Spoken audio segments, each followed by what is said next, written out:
হযরত আলী আলহামদুলিল্লাহ শব্দ উচ্চারণ করে বললেন, ও ফাতেমা, তুমি সুন্দরী সাইদা গুইদা বসে আছো, হাসান হোসেনকে সুন্দর করে সাজাই দিছো, ঘরটাও সুন্দর করে সাজাইছা। এমন সময় ফাতেমা দুইটা সন্তানকে বুকের মধ্যে নিয়ে দুইজনের গালে দুইটা চুমু খেয়ে বলতেছে, বাবা তোমরা দুই ভাই একটু অন্য ঘরে যাও, তোমার বাবার সঙ্গে আমার গোপন কিছু গল্প আছে। হাসান হোসেনকে বুকের মধ্যে নিয়ে দুইজনের গালে দুইটা চুমু দিয়ে বলতেছে, বাপজান তোমরা দুই ভাই একটু অন্য ঘরে যাও। হাসান হোসেন মুস্কি মুস্কি হাসতেছে। মুস্কি মুস্কি হাসার কারণ হলো মা ঘরটা সুন্দর করে সাজাইছে, মা সুন্দরী সাইজা গুইজা বসে আছে। এমন সময় আমাদের দুই ভাইকে ঘর থেকে যখন বের করে দিল, তখন ওরা বুঝবার পারছে মার বাবার মধ্যে কিছু একটা হবে। সুবহানাল্লাহ বল না কেন? এই জন্য আল্লাহ রাসূল বলেছেন, তোমাদের সন্তান যখন বোঝার মতন বয়স হবে, তখন তোমাদের সন্তানের সামনে তোমাদের হালাল বউকেও তুমি আদর করতে পারবে না। সাহাবীরা জিজ্ঞাসা করলেন, ইয়া রাসূলুল্লাহ, সন্তান কখন বুঝতে পারবে? আল্লাহ রাসূল বললেন, সন্তান যতদিন মায়ের স্তনের দুগ্ধ পান করবে ততদিন পর্যন্ত সন্তান শুধু দেখতে পারবে, কিন্তু বোঝার মতন মেমোরি তার ভিতরে থাকবে না। কিন্তু যেই সন্তান মায়ের স্তনের দুগ্ধ খাওয়া বন্ধ করে দিবে, তখন বুঝতে পারবে। এই সন্তান শুধু দেখবে না, এই সন্তান বুঝতে পারবে। তার মানে 2.5 বছর বয়সের একটা সন্তানের সামনে আপনি যদি আপনার বউকে আদর করেন, ওই সন্তান বাইরে এসে বলতে পারে আমার বাবা। ধরে কোন কথা ঠিক কিনা? এই জন্যে নিজের সন্তানের সামনে হালাল বউকে পর্যন্ত প্রেম করা, ভালোবাসা ইসলামে জায়েজ নাই। তাহলে আমরা কোন বাংলাদেশে বাস করি? যে বাংলাদেশে 12ই ফেব্রুয়ারি 14ই ফেব্রুয়ারি কাতি মাসা কুত্তা দিবস পালিত হয়। ধরে কোন কথা ঠিক কিনা? যেই বাংলাদেশের কলেজ ভার্সিটিতে ছেলে মেয়েরা একসঙ্গে এমন ভাবে বসে গল্প করে, পার্কে পার্কে দেখবেন পহেলা বৈশাখে এমন ভাবে চলাফেরা করে। যেই দেশের 92% মুসলমান, সে দেশের বর্তমান সংবিধান দিয়া এদের চরিত্র ভালো করা যাবে না। এদের চরিত্র ভালো করতে গেলে আল্লাহর কোরআনের সংবিধান, ওয়াকরনা ফি বুয়ুতিকুন্না ওয়ালা তাবাররাজনা তাবাররুজাল জাহিলিয়াতিল উলা। আল্লাহু আকবার। হাসান হোসেন দুই ভাই যখন অন্য ঘরে গেছে, এমন সময় ফাতেমা দরজা বন্ধ করে দিয়েছে। যেই দরজা বন্ধ করে দিয়েছে, হযরত আলী মাথার টুপি খুলছে। আপনার বলেন তো, সন্তান দুটো বাড়ি ফেলে দিয়ে এখন বউ যদি ঘরের দরজা বন্ধ করে দেয়, সে যত বড়ই হুজুর হোক, মাথার টুপি থাকার দরকার আছে? কথা কয় না রে বারে। আমি যত বড়ই বক্তা হই, আমি আপনাদের সামনে মাথার টুপি দিছি, কিন্তু বাড়ি যেয়ে যখন বইয়ের কাছে ঘুমাবো তখনও টুপি লিয়ে। আল্লাহ রাসূল মাঝে মধ্যে টুপি খোলার কথা মনের থাকতো না, বুঝলেন? টুপির প্রতি রাসূলের এত মহব্বত ছিল। তো যে কথা বলতেছিলাম, আল্লাহ কিন্তু মুসাকে বলেছে, আমি আল্লাহ কেমন আছি যদি জানবার চাও তাহলে ফেরাউনের দরবারত যাও। মনে আছে না? ভুলে গেছেন? একেবারে মজার ওয়াজ কিন্তু, বুঝলেন? ওই জায়গায় কেউ তো ছেড়ে দেয় না। আপনারা এরকম মনে করবেন না যে আমি আবার কোনোদিন তালাতে আসতে পারবো, কারণ এখান থেকে বাড়ি যাওয়ার কোনো গ্যারান্টি আমার নাই। আমার মৃত্যু যে কোনো সময়। ধরে কোন কথা ঠিক কিনা? এই জন্য যেই কোনো কথা না শুনে উঠবেন না। পাইছেন তখন জীবনতে ক্যাসেটে বহুবার শুনতেন, আজকে ডাইরেক্ট একটু কিছু শোনেন, কি খারাপ লাগতেছে? এখন আমি যত বড়ই বক্তা হই, হুজুর হই, বইয়ের কাছে যখন ঘুমাবার চাই, তখন কিন্তু আমার মাথার টুপি আর থাকে। আল্লাহ রাসূল 2-1 দিন না খুলে ঘুমাতেন, মা আয়েশা টুপি খুলে সুন্দর করে রেখে দিতেন। আল্লাহ রাসূল ঘুম থেকে উঠে মাথায় হাত দিয়ে বলতেন, আয়েশা আমার টুপি। আয়েশা বলতে, হুজুর আমিও খুলে তাকের উপর রেখে দিছি। আল্লাহ রাসূল বলে, দাও তো টুপিটা দাও। আল্লাহ রাসূল সবসময় টুপি মাথা দিয়ে থাকতেন। এখন অনেকে বলবে, হুজুর তাই বলে কি টুপি মাথা না দিলে হবি না? এদের সব কয়টা বসে আছে, না দিলে হবি না? সবই হল। বাংলাদেশত সবই চলবে, বাংলাদেশত খালি ছাড়বি, বুঝলেন না? হুজুর 20 টাকার তারাবি না পড়ে 8 টাকা করলে হবি না? হবি রে পাগলা, হবি। হুজুর নামাজের পরে মোনাজাত না করলে হবি না, হবি পাগলা। বেতের নামাজ 3 রাকাত না পড়ে 1 রাকাত করলে হবি না, হবি। খালি কমাও, খালি কমাও, কমাও। কাটিয়া কাটিয়া ইসলাম সাইজ করছে। এখনো একটা বাঘ আঁকাবার দিত, বাঘ। তো বাঘ আঁকাতে আঁকাতে এখন ছাত্র বলতেছে, স্যার এই বাঘের মেয়াদ ছাড়া কি বাঘ হবি না? তখন বলতেছে তাহলে মেয়াদ বাদ দে। কিছুক্ষণ পর আঁকাতে আঁকাতে বলতে, স্যার কান ছাড়া কি বাঘ হবি না? তখন বলে তাহলে কানও বাদ দে। কিছুক্ষণ পরে বলতেছে, স্যার এই পাও ছাড়া কি বাঘ হবি না? পাও বাদ দে। কিছুক্ষণ পরে বলতেছে, স্যার এই মাথা ছাড়া কি বাঘ হবি না? মাথাও বাদ দে। তাহলে এখন দেখেন, এখন স্যার দেখে বলতে দেখে বাঘ টুটি, এটা না ফুটবল। মানে ছাড়তে ছাড়তে ইসলামকে এখন বাঘের থেকে ফুটবল বানাই দিছে। তোর কথা কর না কার ভাইজান। আরে সঙ্গে সঙ্গে হযরত আলী মাথার টুপি খুলছে। মাথার টুপি খুলে 2খানা হাত ফাতেমার দিকে বাড়ায় দিছে। ফাতেমা দৌড়ে এসে স্বামীর বুকে মাথা রেখে ছোট বাচ্চার মতন কান্না শুরু করেছে। হযরত আলী বলে, ফাতেমা 2টা সন্তানকে ঘর থেকে বের করে দিয়ে, 2টা সন্তানকে ঘর থেকে বের করে দিয়ে ঘরের দরজা বন্ধ করে দিলে। আমি 2খানা হাত বাড়ায় দিলাম, তুমি দৌড়ে আমার বুকের মধ্যে আসলা, কিন্তু কান্না করার কারণ কি?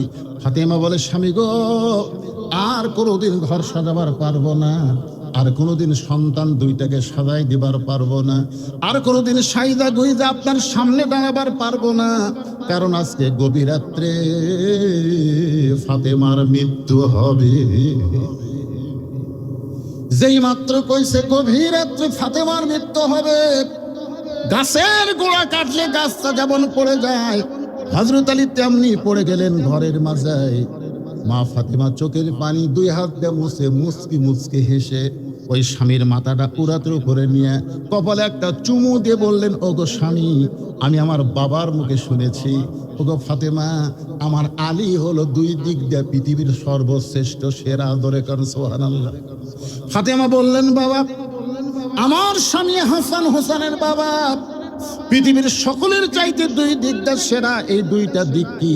আল্লাহ রাসূল বলেন, ফাতেমা, তোমার স্বামীর 1 নম্বর গুণ হলো আনা মাদিনাতুল ইলমে ওয়া আলিউ বাবুহা। তোমার স্বামীর 2 নম্বর গুণ হলো আসাদুল্লাহিল গালিব। কিয়ামত পর্যন্ত আলীর মতন বীর পৃথিবীতে আর কেউ আসবে না। কিয়ামত পর্যন্ত আলীর মতন জ্ঞানী কোনো কেউ পৃথিবীতে আর আসবে না। সুবহানাল্লাহ। আল্লাহ রাসূল বলেছেন, আমার 4 জন সাহাবী 1 নম্বর। কয়জন? সবচাইতে নরমে 1 নম্বর হলো আবু বকর, সবচাইতে গরমে 1 নম্বর উমর, সবচাইতে সম্পদে 1 নম্বর ওসমান, আর সবচাইতে জ্ঞানী 1 নম্বর আলী। ধরে কোন সুবহানাল্লাহ। কিন্তু ফাতেমার কাছে আল্লাহ বলেছেন 2টা, আসাদুল্লাহিল গালিব, পৃথিবীর সর্বশ্রেষ্ঠ বীর হলো আলী, পৃথিবীর সর্বশ্রেষ্ঠ জ্ঞানী হলো আলী। এই জন্য আল্লাহ রাসূল যখন মদিনায় গিয়ে রাষ্ট্র করলেন, তখন শিক্ষামন্ত্রীর দায়িত্ব হযরত আলীকে দিয়ে দিলেন। ধরে কান সুবহানাল্লাহ। আপনারা কি মনে করেন, হিজরত করার পরে নবী মদিনা যায় কি করছেন?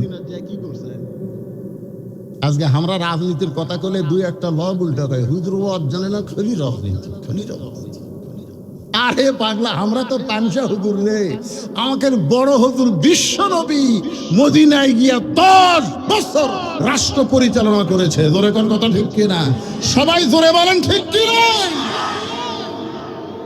আল্লাহ নবী যখন মদিনা রাষ্ট্রপতি, ওই সময় ধর্মমন্ত্রী হলেন আবু বকর, আইন মন্ত্রী হলেন হযরত উমর, অর্থমন্ত্রী ওসমান গনি, আর শিক্ষামন্ত্রী হলেন হযরত আলী। ধরে কোন সুবহানাল্লাহ।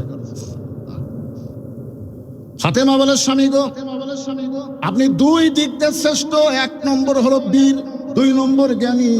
আপনার বউ আজকে রাত্রে মারা যাবে। একজন বীর এবং জ্ঞানী হয়ে আপনি কেন মাটিতে এভাবে পড়ে গেলেন? আপনি কি জানেন না এই দুনিয়া থাকার জায়গা না, এখানে আসলে যাইতে হবে। এখানে আসলে সবাই কন, কারা কারা যাবেন না হাত তোলেন তো দেখি। আরে পাগলা, আপনারা কি মনে করছেন এই মাহফিলের কথা বলতেছি আমি? এই দুনিয়াতে আসলে যাওয়া লাগবেই। খালি যাওয়ার কথা চিন্তা করেন, একটা অন্যায় করতে পারবেন না। বারবার খালি দেখে এরকম। কি দেখতেছেন ভাই? 10 তলার ভিত দিছি হুজুর, 6 তলা হসে রড বার করে থুছে, দোয়া করবেন হুজুর। আর 4টা তলা করবার পারলেই অন্তরটা শান্তি হয়। 2 কান্দে 2 ফেরেশতা বলতেছে, আল্লাহ এই শয়তানের কান্দর থেকে আমরা লেখবো কি? এর কান্দর থেকে আমরা কি লিখবো? উপর দিকে তাকাই দেন, ওর তাকান লাগবে নিচের দিকে। ওর জন্য 10 তলা না, ওর জন্য হলো 20 তলা। ধরে তোর কথা ঠিক কি না? 1 তলাও না কেরে ভাই, 1 তলা। আমরা দুনিয়ার থেকে বিদায় নিলে আমাকে 1 তলা থবি না 20 তলা থবি? মিশে মায়াই বন্দি থাইকা করলাম কত খেলা, পশ্চিমে তাকায়া দেখো তোমার ডুইবে গেছে বেলা। এক পলকের নাই ভরসা, মিশে সকল আশা। কখন বুঝি দারুণ ঝড়ে ভাঙবে তোমার বাসা। ওগো স্বামী, এই দুনিয়া থাকার জায়গা না, এখানে আসলে যাইতে হবে। আমি সব সময় বলেছিলাম, আল্লাহ আমি ফাতেমা পর্দানিশী, আমার মৃত্যুটা পর্দার মধ্যে দিও। আল্লাহ আমার দোয়া কবুল করেছে, তাই রাতের অন্ধকারে পর্দার ভিতরে আমার মৃত্যু হবে। ওগো স্বামী, আমি দুনিয়া থেকে বিদায় নেওয়ার পর আমার 3টা চাওয়া আপনাকে পুরা করা লাগবে। আলী কান্দের বলে, ফাতেমারে দুনিয়াতে গরিব ছিলাম বলে তুমি কিছুই চাইলা না, মৃত্যুর পরে তুমি কি চাইবা ফাতেমা? আপনারা বলেন তো, শিক্ষামন্ত্রী হযরত আলী ধনী ছিল না গরিব ছিল? কেমন গরিব?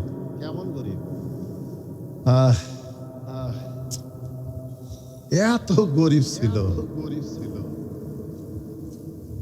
ভাইজান।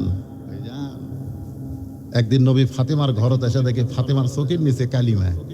আল্লাহ রাসূল মুস্কি হাসিতে বললেন, ফাতেমা চোখের নিচে সুরমা দেওয়াতে তোমাকে খুব সুন্দর লাগতেছে। ফাতেমা হাউমাউ করে কান্না শুরু করছে। রাসূল বলে, কান্দিস কেন মা? বলে, বাবা আজ কয়েকদিন হলে না খাওয়ার কারণে আমার চোখের নিচে কালি পড়ে গেছে, আমি সুরমা দেইনি বাবা। এমন একজন গরিবের সঙ্গে আমার বিয়ে দিচ্ছেন যে সকালে খাবার পালে রাতে থাকে না। দুধ তো বাদ দিলাম, রাতে যদি কোনোদিন খায় পরে 2 দিন খায়।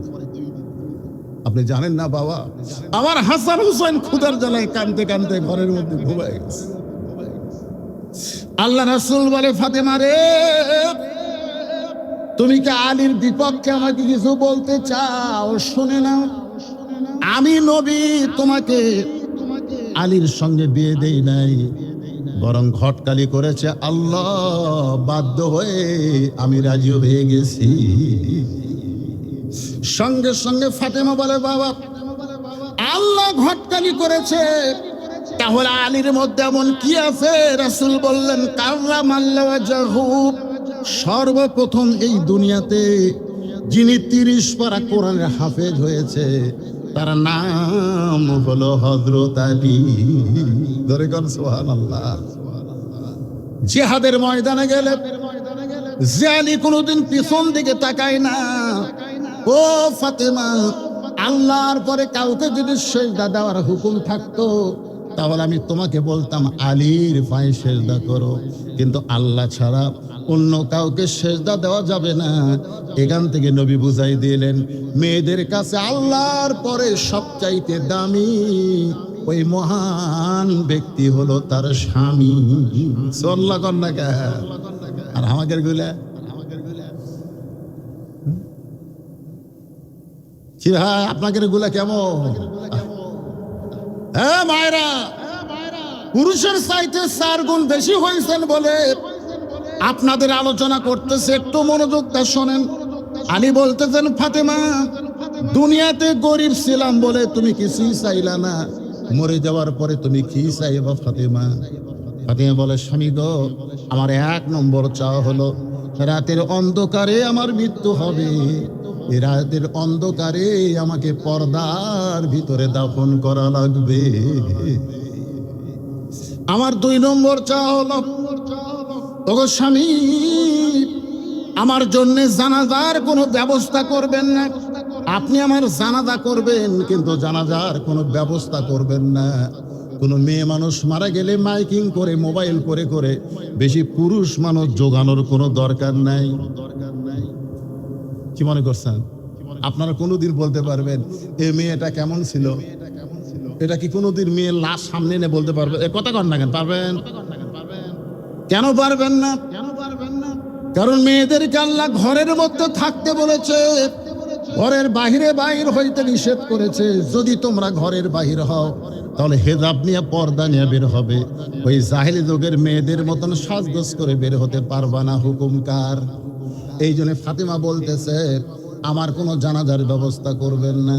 আলী বলে, ফাতেমা রে, তুমি নবীর কলিজার টুকরা, তোমার মৃত্যুর খবর শুনলে হাজার হাজার মানুষ জানাজায় শরীক হবে, তুমি কি হাজার হাজার মানুষের দোয়া চাও না? ফাতেমা বলে, স্বামী গো, হাজার হাজার মানুষ যদি দোয়া করে ফাতেমা ভালো, আর আপনি যদি বলেন আমার ফাতেমা ভালো না, ওই হাজার হাজার মানুষের দোয়া দিয়ে কোনো লাভ হবে না। আর দুনিয়ার তামাম মানুষ যদি বলে ফাতেমা খারাপ, আর আপনি যদি আমার স্বামী হয়ে বলেন ফাতেমা ভালো, এই স্বামীর সার্টিফিকেটের কারণে ফাতেমার জন্যে আল্লাহ খুশি হয়ে 8টা জান্নাতের দরজা খুলে দিল। তাহলে বউ ভালো হওয়া লাগবে কার কাছে? জোরে বলেন, কার কাছে? আর আমাদের গুলা ল বলটা কি কর? খালি তুমি আমার দেখতে পারো না। তুমি গোটা পাড়া খুঁজে দেখো, আমার বিরুদ্ধে কেউ নেই। এ মায়েরা শোনেন, পাড়ার লোকেরা আপনাকে ভালো বললে আপনি ভালো হতে পারবেন না। নিজের স্বামী যতক্ষণ আপনাকে ভালো না বলবে, আপনার তো এখন মশান পেলেন। কিন্তু শুনে নেন, আল্লাহ কোরআনে বলেছেন, হুন্না লিবাসুল লাকুম ওয়া আনতুম লিবাসুল লাহুন্না। এখন বউ যদি বলে আমার স্বামী ভালো না, তাহলে কিন্তু স্বামীরা জাহান্নামে যাবে। আপনি তো একলা এসে চা ভালোই খান, পিঁয়াজি ভালোই মারতেছেন, যায় আরো দে, কিন্তু বাড়ির যে আপনার বউ আছে তার জন্য কোনোদিন 20 টাকার বাদাম ভাজা নিয়ে গেছেন? এই কথা কন না কেন? এই যে কঠিন গরমের দিনে অনেকের বাড়িতে গ্যাসের চুলা নাই, এই মাটির চুলাতে খড়ি দিয়ে ভাত পাক করে যে 3 সন্ধ্যা আপনাকে খাওয়ায়, আপনি কোনোদিন একটা ডাব কিনছেন বইয়ের জন্য? ডাব কিনা বাড়িতে যায় নিজে দাও দিয়া ডাব কাটিয়ে গিলাসত পানি ঢেলে বইয়ের সামনে সে বলবেন যে বিসমিল্লাহ বলা খাও। বউ বলবে, না গো, তুমি খালি আমার। না, আগুনের সামনে বসে তুমি কত কষ্ট করো, ডাব খাও। জোর করে আপনার বউ খালি 1 গিলাস ডাবের পানি খেলাবেন। ওই যত মেয়ে মানুষ আসবে সবাইকে বলবে, আমার স্বামী আল্লাহর ওলি রে, আমার স্বামী আল্লাহর ওলি রে, আমার ডাবের পানি খেতে আপনার কাটা পানি খেলাই রে।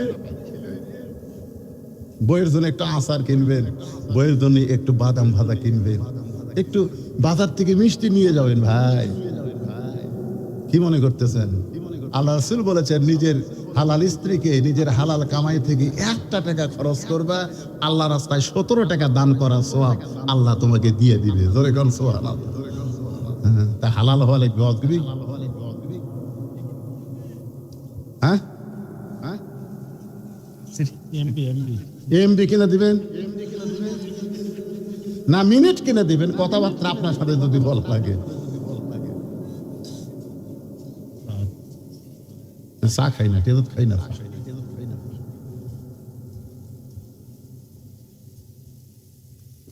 বেজার হচ্ছেন?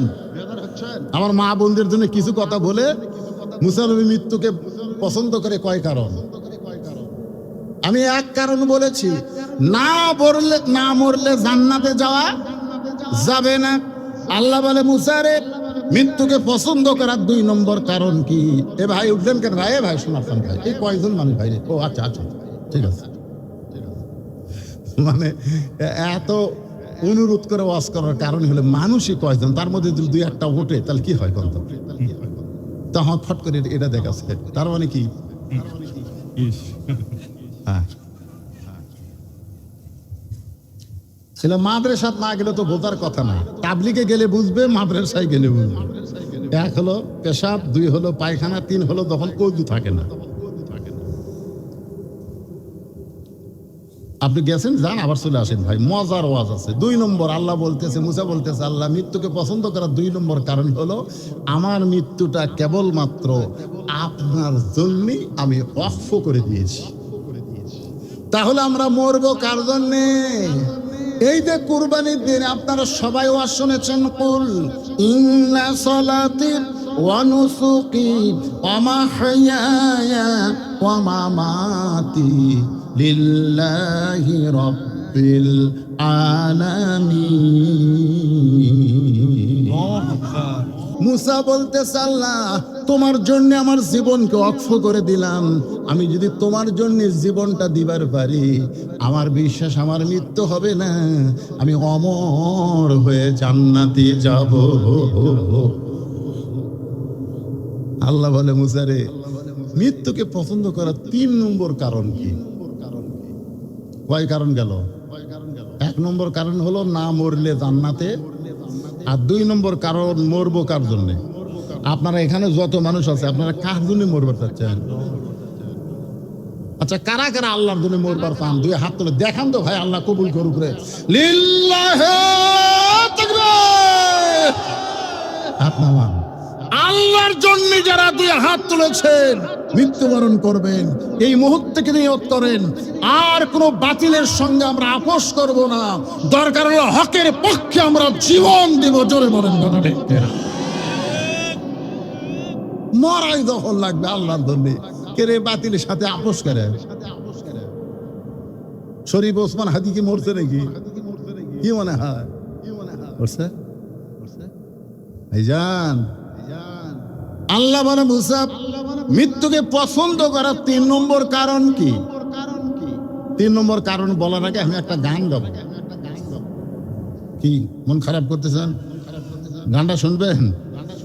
তাহলে মনোযোগ দিয়ে শোনেন। 3 নম্বর কারণ কিন্তু এখনো বলিনি, বলার আগে গানটা বলতেছি। গানটা হলো, চলতে পথে 2 দিন থামিলাম, যাবার কালে একজনারও দেখা না পাইলাম। ও আমার সাদের মালা যাই রে ছিঁড়ে, রইব না আর বেশি দিন তোদের মাঝারে। কি বুঝলেন? যখন হাসিনা বিমানত চড়ে ভারত যাচ্ছিল, আপনার ওই ছোট্ট একটা ভিডিও দেখছেন? দেখেননি? আরে মাঝে মধ্যেই দেখায় রে বাংলারা, ফেসবুক দেখেন না আপনারা? ওই ভিডিও যখন আমি দেখছি এবং আমি লোড করে রাখছি আমার মোবাইলে, ওটা মাঝে মধ্যে দেখি। 2 বোন যাচ্ছে, একটা হলো শেখ রেহানা, একটা শেখ হাসিনা। হ্যাঁ, শেখ রেহানা নিচের দিকে তাকে হাঁটতেছে, আর শেখ হাসিনা খালি। ওই সময় শেখ হাসিনা একটা গান গাছে, কতজনকে কত কি দিলাম, যাবার কালে এক সামসারও দেখা না পাইলাম।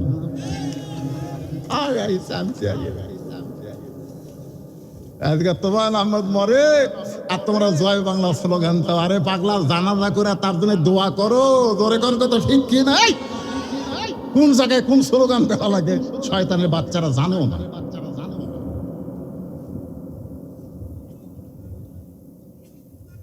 হ্যাঁ,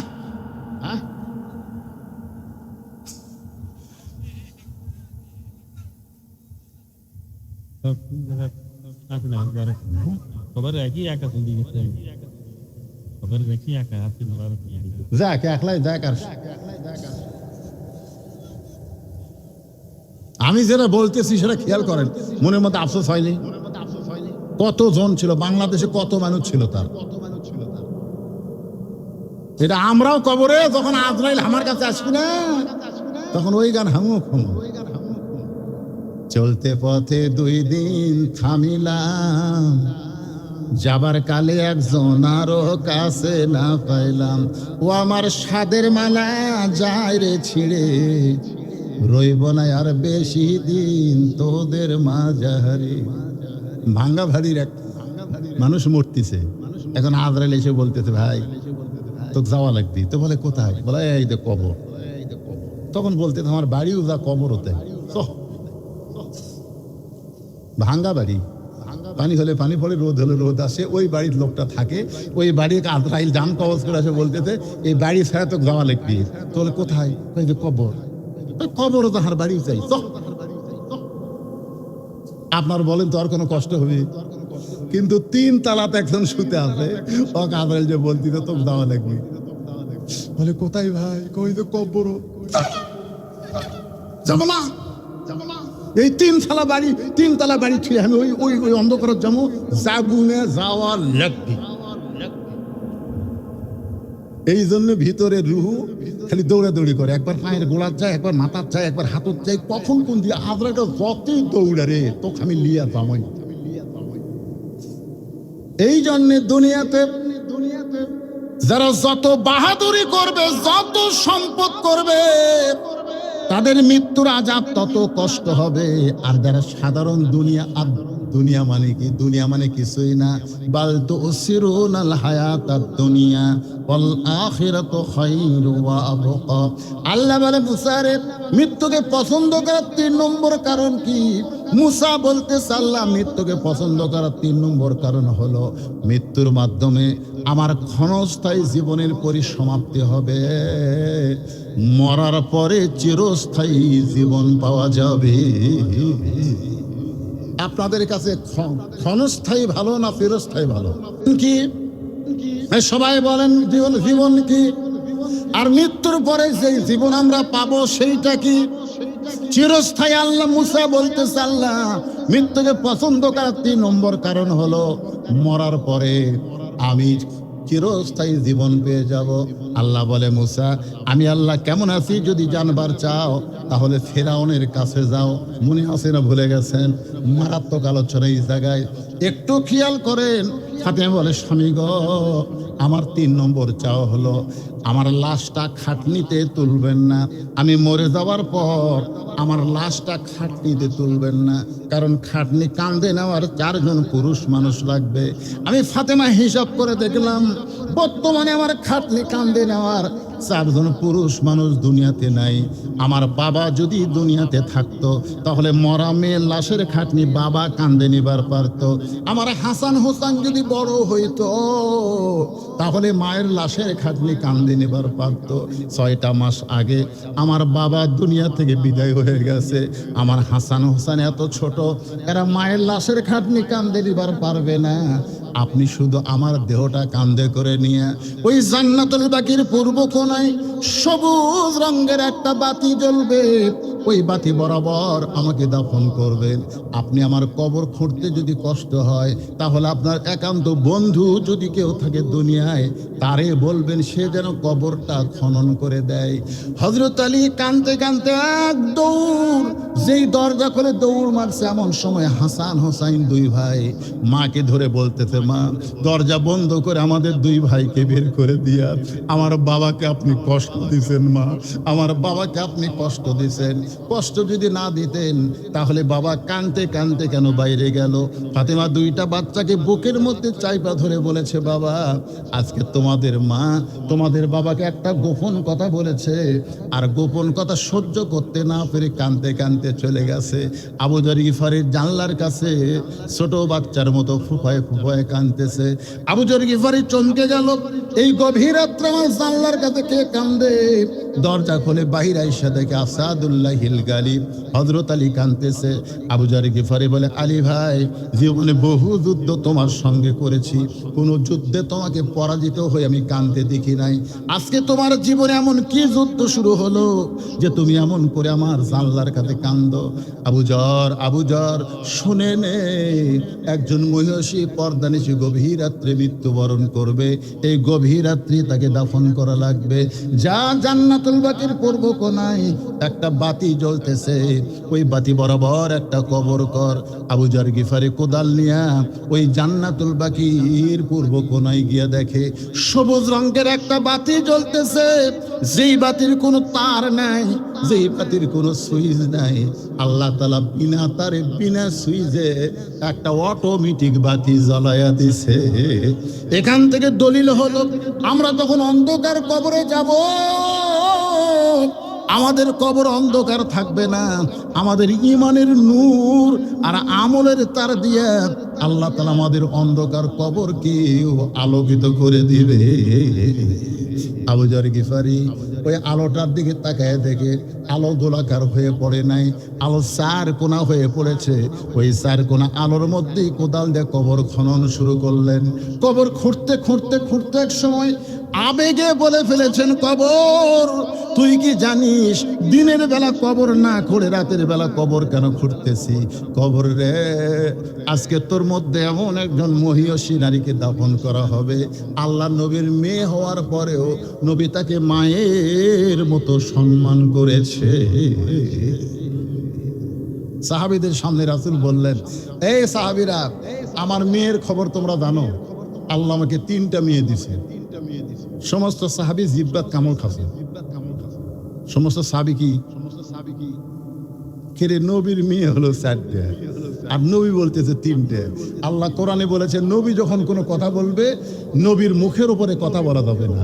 নবী যখন রাস্তা চলবে নবীর সামনে কেউ রাস্তাও হাঁটতে পারবে না। তো সাহাবীরা বলতেছেন, হুজুর তাহলে আপনি বলেন। আল্লাহ রাসূল বললেন, আমার বড় মেয়ের নাম হলো জয়নাব, আমার মেজো মেয়ের নাম হলো রোকেয়া, আমার ছোট মেয়ের নাম হলো কুলসুমা। আল্লাহর কি কাম, ওই সময় হাসান হোসেন 2 ভাই নবীর 2 উরাতের উপরে বসেছিল। নবী আবার বললেন, সাহাবীরা, আমার বড় মেয়ের নাম হলো জয়নাব, আমার মেজো মেয়ের নাম হলো রোকেয়া, আমার ছোট মেয়ের নাম হলো কুলসুমা। হাসান হোসেন বলতে, চ ভাই, এর কোলত বসে থেকে আমাকে লাভ নেই। আমাকে মাও গরিব বলে নিজের মেয়ে পরিচয় দিতে যে শরম পায়, তার কোলে বসে থেকে লাভ কি? এই কথা বলে হাসান হোসেন যখন যাবার চায়, আল্লাহ নবী 2 জনকে একটানে বুকের মধ্যে নিয়ে 2 জনের গালে চুমো দিয়ে বলে, হাসান হোসেন, তোদের মা আমার মেয়ে না, ফাতেমা হইল আমার মা।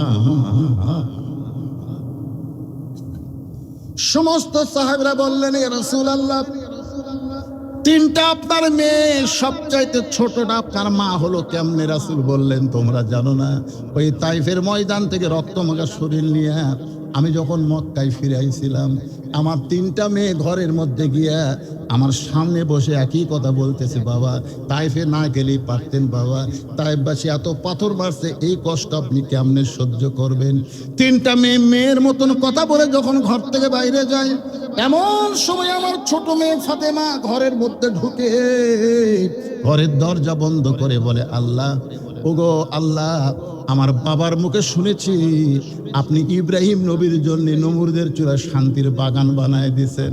আমি আমার বাবার মুখে শুনেছি মুসা নবীর জন্য আপনি সাগরকে রাস্তা বানায় দিয়েছেন। আপনি তো সে আল্লাহ আছেন, তাহলে তাইফের পাথরকে আমার বাবার জন্য আপনি কেন তুলা বানাবার পারলেন না? আল্লাহ, আপনি জানেন না, এই কয়েকদিন আগে আমার বাপের চাচা আবু তালেব মারা গেছে। আল্লাহ, আপনি জানেন না, আজ কয়েকদিন আগে আমার মা খাদিজা দুনিয়া থেকে বিদায় হয়ে গেছে। আমার বাবার কেউ নাই আল্লাহ, আপনি ছাড়া। আর তাই পাশে এত পাথর মারলো, যেই পাথরে আমার বাবার গোটা দেহ রক্তাক্ত হয়ে গেল। এই কষ্ট আমি কেমনে সহ্য করব আল্লাহ? এই কষ্ট আমি কেমনে সহ্য করব? 3টা মেয়ে বলেছে এই কষ্ট আপনি কেমনে সহ্য করবেন? আর ফাতেমা বলতেছে এই কষ্ট আমি কেমনে সহ্য করব? রাসূল বলেন, সাহাবীরা রে, এই কথা বলে আমার ফাতেমা ঘর থেকে বাইরে যায়। উঠানের মধ্যে পানি গরম করে, জয়তুনের তেল গরম করে ঘরের মধ্যে ঢুকে আমার মাথা খানা নিজের উরাতের উপরে নিয়ে আমার গা থেকে জুব্বা খুলে যত জায়গায় তাইফবাসী পাথর মারছে প্রত্যেকটা জায়গা গরম পানির মধ্যে নরম কাপড় চুবড়ায়া আমার গোটা দেহ পরিষ্কার করে ওই নরম আঙ্গুলের মধ্যে গরম জয়তুনের তেল নিয়ে আমার ক্ষতস্থানে যখন লাগায় দেয়, আমি আল্লাহ নবী আল্লাহর শপথ করে বলতেছি, কখন যেন ফাতেমার উরাতে বালিশ বানায় ঘুমায় গেছি। ওই ঘুমের মধ্যে আমি দেখতে পাই আমার মা আমেনা আমার শিওরের পাশে দাঁড়ায় কাঁদতেছে।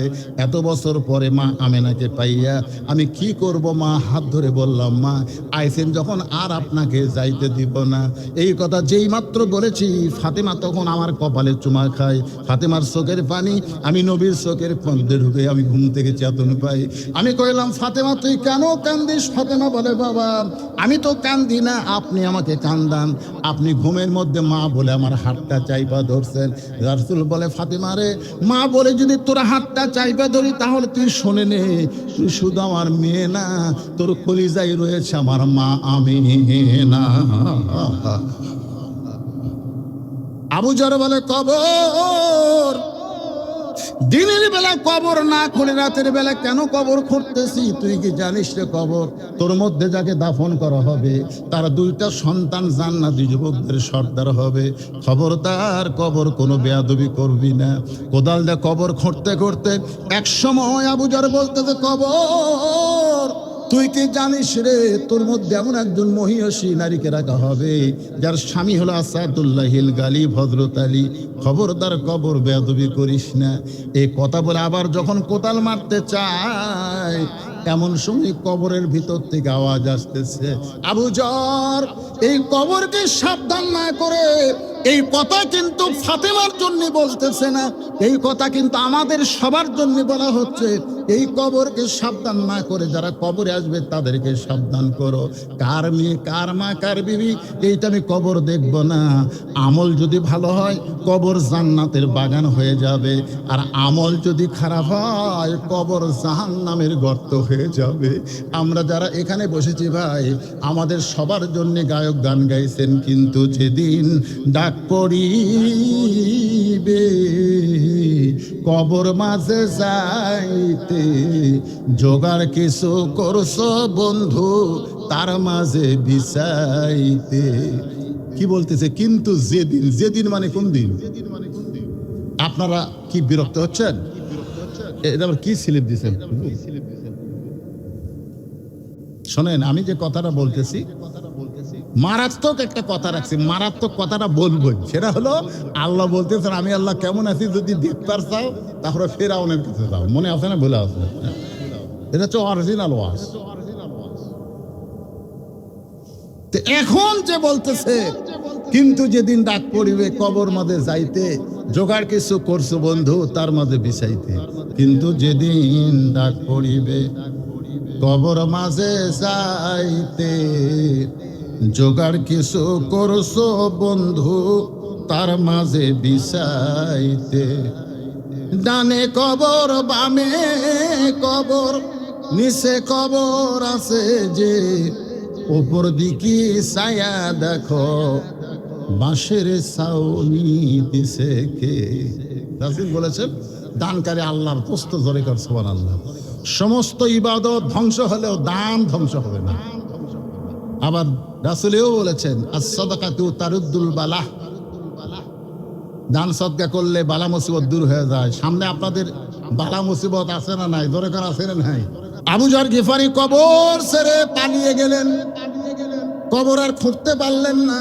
নির্দিষ্ট সময় হযরত আলী ফাতেমার লাশটাকে কাঁধে করে নিয়ে ওই জান্নাতুল বাকির পূর্ব কোনায় গিয়ে বলতেছে আবু যর, আবু যর বলে চিৎকার দেয়। কিন্তু আমার আল্লাহ তাআলা ফাতেমার কবরকে পর্দা করার জন্য আবু যরকে আগেই খেদায় দিয়েছে। জোরে কান সুবহানাল্লাহ। সংক্ষেপ করে বলতেছি, হযরত আলী ফাতেমাকে দাফন করার পরে আল্লাহর কাছে বলতেছে আল্লাহ আমি স্বামী হয়ে বলতেছি আমার বউটা পর্দা নিশি, তার পর্দাটা তুমি কবুল করে নাও। এই কথা যেই মাত্র হযরত আলী বলেছে তাকায় দেখে সামনে কয়েকটা পুরাতন কবর দেখা যায়। এখনই ফাতেমার কবর দিয়েছে, সেই নতুন কবর নাই। আলী চিৎকারে দিয়ে বলে ফাতেমার কবর কোথায়? ফাতেমার কবর কে যেন ডাকতে বলে আলী রে, ফাতেমা পর্দা নিশি আমি আল্লাহ জহুরা ডিগে দিয়া তার কবরটাকে কিয়ামত পর্যন্ত পর্দা করে দিয়েছি। আমার মায়েরা যারা পর্দার অন্তরে থাকেন, মা আপনাদের 1 নম্বর নেক আমল হলো পর্দা। পর্দা যদি না থাকে নামাজ রোজা হজ জাকাত কোনো কিছু আল্লাহ কবুল করবে না। এর জন্য মায়েদের জন্য আমি বলি 1 নম্বর হলো পর্দা করবেন। পর্দার পরে আপনি নামাজ পড়েন, রোজা করেন, যা কিছু করেন, কিন্তু 1 নম্বর আমলটা আপনাদের পর্দা করতে হবে। আর পুরুষ মানুষের 1 নম্বর নেক আমল হলো 5 ওয়াক্ত নামাজ পড়া লাগবে। খালি জুম্মা পড়লে হবে না, 5 ওয়াক্ত নামাজ জামাতে আদায় করা লাগবে। রাসূল বলেছেন লা সালাতা লা ঈমান, যার নামাজ নাই তার কোনো ঈমান নাই। লা সালাতা লা দীনা, যার নামাজ নাই তার কোনো ধর্ম নাই। বাইনাল আবদি ওয়াল কুফরি, তরকুস সালাত বান্দার কাফিরের মধ্যে পৃথক করার জিনিসটার নামই হলো নামাজ। একটু মনোযোগ দিয়ে শোনেন। মুসা নবী আল্লাহ কেমন আছে দেখার জন্য ফেরাউনের দরবারত গেছে। দরবারত যা দেখতেছে ফেরাউন জিকির করতেছে, আনা রব্বুকুমুল আলা, আনা রব্বুকুমুল। এই কথা দেখি খেয়াল করতেছে, আনা রব্বুকুমুল আলার অর্থ কি আপনারা বুঝতে পারেননি? আনা রব্বুকুমুল আলার অর্থ হলো আমি হলাম সবচাইতে বড় আল্লাহ। সবাই নাউযুবিল্লাহ খান। আচ্ছা, মুসা নবী কিছুক্ষণ আগে কথা বলছে কার সাথে? তো আল্লাহর সাথে কথা বলে আয়সা দুনিয়াতে কাকু যদি দেখে যে আল্লাহর দাবি করতেছে, তাহলে মুসা নবীর অবস্থাটা কি হবে? আপনারা বলেন তো, নবীদের মধ্যে সবচাইতে রাগীব নবীর নাম কি? যা আজরাইল চল মারছে, জানেন?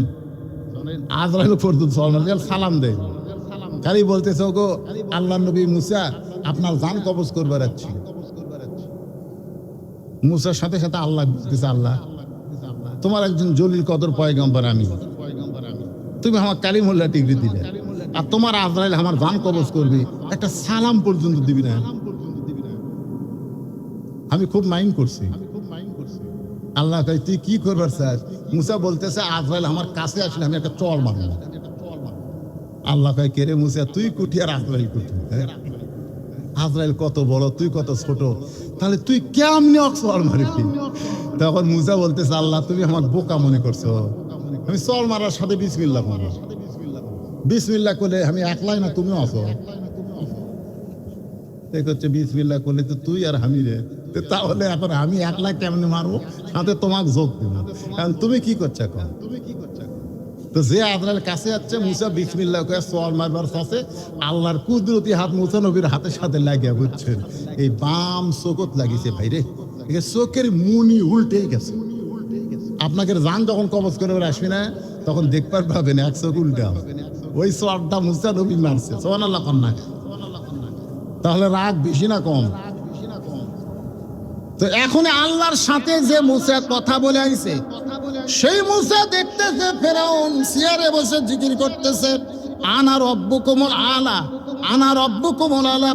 সঙ্গে সঙ্গে মুসা বলতেছে লা ইলাহা ইল্লাল্লাহু মুসা কালিমুল্লাহ। ফেরাউন লাভ দিয়ে উঠছে, এতক্ষণ বসে আছিল, লাভ দুটো বলতে চাই মুসাই কি তোর আল্লাহর জিকির করব, তোর আল্লাহ জাগাত যা, আমার রাজত্বের মধ্যে তোর আল্লাহর জিকির চলবি না। ফেরাউন বলতেছে আমার রাজ্যের মধ্যে তোর আল্লাহর কি চলবি না? তোর আল্লাহর জিকির করবি, তোর আল্লাহ জাগাত যা। মুসা বলতেছে ফেরাউন তাহলে বাটিয়া দে, বাটিয়া দে, তোর কতটুকু আল্লাহর কতটুকু বাটিয়া দে। আপনাকে এলাকার জায়গা মাপে না, তাহলে বাটিয়া দে। ফেরাউন কয় এই মুসা আমার মুখের উপর কথা বলিস, ধর।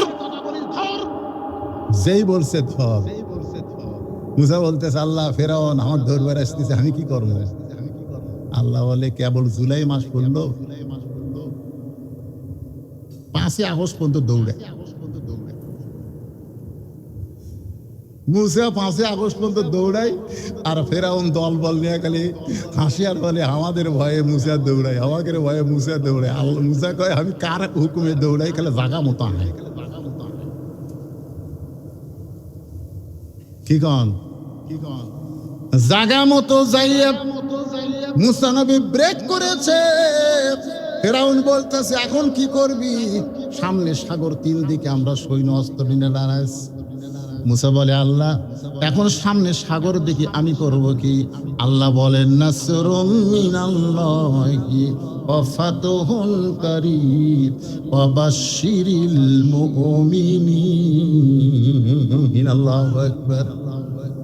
ভাইজান একটু মনোযোগ দেওয়ার সময় না হাতের লাঠি আঘাত করলেন, 12 লাইন রাস্তা হয়ে গেল। মুসা নবী সবচাইতে বড় রাস্তাকে সাঙ্গভঙ্গ সঙ্গে নিয়ে ঢুকলেন। এক নিয়তে আল্লাহর শুকরিয়া 4 রাকাত নামাজ আদায় করলেন। ওই 4 রাকাত নামাজ আমাদের এতই পছন্দ হলো, আল্লাহ উম্মতে মুহাম্মাদের জন্য আসরের নামাজ হিসেবে দিয়ে দিল। আমরা যখন আসরের নামাজ জামাতের সঙ্গে আদায় করব, আল্লাহ খুশি হয়ে মুসা নবীর সম পরিমাণ সওয়াব আমাদেরকে দান করে দিবে। আজকের এই মাহফিল, ভাঙ্গাচুরা মাহফিলে আল্লাহ আমাকে দীর্ঘ সময় প্রায় 2 ঘন্টা ধরে কথা বলার তৌফিক দিলেন, সুযোগ দিলেন। আপনারা শুনলেন। এখন থেকে আপনাদেরকে আমি অনুরোধ করবো, এই অফ সিজনে মাহফিল করবেন না। এটা একটা সবার জন্যই কষ্ট। আপনারা মাহফিল করবেন রমজানের আগে। কখন করবেন? এত বড় বিশাল একটা সুন্দর ফিল, রমজানের আগে মাহফিল করবেন, শীতের আমেজ থাকবে, তখন দেখবেন মানুষের ঢল নামবে। এখন গরমের দিন, ফ্যান ছাড়া মানুষ এই জায়গাতে আসবে থাকি। আর আপনাদের এলাকাতে একটা জিনিস আমি দেখলাম, কারেন্ট যাইর কুটি না যাওয়া তো দেখলাম না, কারণ গেছে কম যায় কম। ও আজকে হুজুর আসার জন্য যায়নি, আমাদের বর্তমান কমে যায় কমে যায়। আরে কিছুদিন আগের কথা বলবে, কিছুদিন আগে আমি ওয়াজ করে গেছিলাম এদের শ্যামনগর। সেদিন গাড়ির রাস্তাতে আপনাকে মোটর সাইকেল দেখে তা আমি ভয় গেছি। একটা পাম্পে 1.5 কিলো 2 কিলো পর্যন্ত মোটর সাইকেল আর আছে। তো কিছুদিন আগের কথা বাদ দেন, তো আজকের কথা কম। আলহামদুলিল্লাহ কম। তাহলে সবার বাড়িতে ফ্যান আছে না নাই? আর এই ফ্যান বাদ দিয়ে এই গরমের মধ্যে আপনারা সাথে ওয়াজ শুনলেন, যে ওয়াজই শুনলেন, আল্লাহ যেন বক্তা শ্রোতা সবাইকে আমল করার তৌফিক দান করে। সকলে বলে আল্লাহুম্মা আমিন। জি, কয়েকজন টাকা দিছে, নাম বলা লাগছে। সম্রাট বাগমারার সম্রাট 500 টাকা কোরআন শরীফ বাবদ দান করছে, আল্লাহ কবুল করেন। 1000 টাকা মিন কুল্লি জামবি ওয়া তুবু ইলাই লা হাওলা ওয়ালা কুওয়াতা ইল্লা বিল্লাহিল আলিয়্যিল আযীম। সবচাইতে যে আমলটা আমাদের মরদ মানুষও করাই লাগবে, সেটা হলো নামাজ। সেটা কি?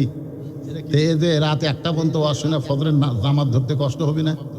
আমাকে যিনি দাওয়াত দিয়েছে তিনি আমাকে লিখে দিয়েছে একেবারে হোয়াটসঅ্যাপে, 10টায় তুলবো 12টায় নাও, বুঝলেন? আমি খুবই খুশি। বুড়া মানুষের, আমার তো এখন শরীরেরও কিছু রেস্টের দরকার, কথাটা বুঝলেন না ভাই? তো এই জন্য আপনারা 12টার পরে যাবেন না। 12টার পরে যে তারিখ বিজ্ঞাপনে আছে এই তারিখ আর নাই। এই যে আপনার 2 তারিখের বিজ্ঞাপন ছাপাইছেন, আজকে কয় তারিখ? 3 পড়ে গেছে। কিসের?